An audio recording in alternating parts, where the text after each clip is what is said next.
আসল ঘটনা তো এখানে হুমায়ুন কবিরকে ফাঁসানো হচ্ছে। এই ভিডিওটা দেখে যাবেন, তাহলে সবকিছু বুঝতে পারবেন। হুমায়ুন কবিরকে আমি বাজে মন্তব্য করেছিলাম। হুমায়ুন কবির স্যার, আপনার কাছে আমি ক্ষমা প্রার্থী। ভিডিওটা দেখে যাবেন আর বেশি বেশি শেয়ার করে যাবেন। নমস্কার দর্শক, আমি রোজিনা রয়েছি আপনাদের সঙ্গে। প্রত্যেকেই জানেন হুমায়ুন কবিরের নাকি বিস্ফোরক ভিডিও ফাঁস। এই মুহূর্তে বলা হচ্ছে যে ভিডিওটা সামনে এসছে, হুমায়ুন কবির দাবি করেছেন এআই করা ভিডিও। আর একটা বিষয় হচ্ছে যে ভিডিওটা ইউটিউব চ্যানেল থেকে লোড হয়েছে, আপনারা প্রত্যেকেই দেখতে পাবেন। 8ই এপ্রিল ইউটিউব চ্যানেলটা ক্রিয়েট হয়েছে। তারপর হুমায়ুন কবিরের শুধুমাত্র একটাই ভিডিও পাবলিশ করেছে তারা, রিয়েলিটি অফ এইচকে বলে হুমায়ুন কবিরের একটাই ভিডিও পোস্ট হয়েছে। আপনারা প্রত্যেকেই সেই জবা রানীর গল্প জানেন। অভিষেক পাঠিয়েছে, বললো যে অভিষেক পাঠিয়েছে যে টাকা লাগবে আপনারা বলুন, টাকা পয়সা মোবাইল লাগবে বলুন, আমরা দিচ্ছি।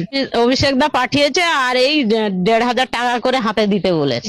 সন্দেশখালী থেকে যে জবা রানীকে টাকা গুঁজে দিয়ে ভিডিও করা হয়েছিল, দিনের বেলার ভিডিও কি করে রাতের বেলার হয়ে গেল? জবা রানী আমাদের চ্যানেলে এসে বলেছিলেন কারা করলো এই ভিডিও, এই রাতের বেলা তো ছিল না দিদি, ওটা তো দিনের বেলা ছিল, অভিষেক পাঠিয়েছিল।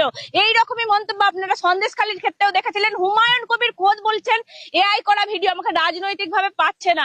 আমরা যে নির্বাচনে অংশগ্রহণ করছি সেটাকে ভয় পেয়ে আমার বিরুদ্ধে এআই ভিডিও বানিয়ে 19শে ডিসেম্বর 2025 ডেট দিয়ে আজকের দিনে ছাড়া হচ্ছে। দেখছে হেলিকপ্টারে করে যখন হুমায়ুন কবির বিভিন্ন জায়গায় যাচ্ছেন, এবং মালদা মুর্শিদাবাদের যে আবেগ হুমায়ুন কবিরকে ঘিরে রয়েছে, সেখানে একটা বিশ্বাসঘাতকতা বলে